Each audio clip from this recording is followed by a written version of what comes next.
Nollywood actress and producer Toyin Abraham, also known as Toyin Abraham, has come out to reveal that she was pregnant, but she lost the pregnancy. When the time is right, the pregnancy will stay. Are you having more kids? Yes. You plan to? Yes, I was actually pregnant, but I lost it, so it's fine. Recently? Yes.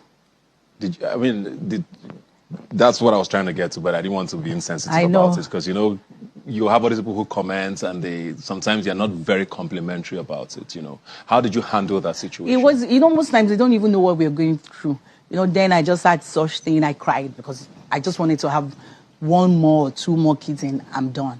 So things happened, I'm so bloated. So everybody would just keep on, you are too fat. Look at your husband is young. Look at you are fat, look at you. But they don't understand. Yeah. So, when they say all these things, but Ebuka, guess what? I'm used to it.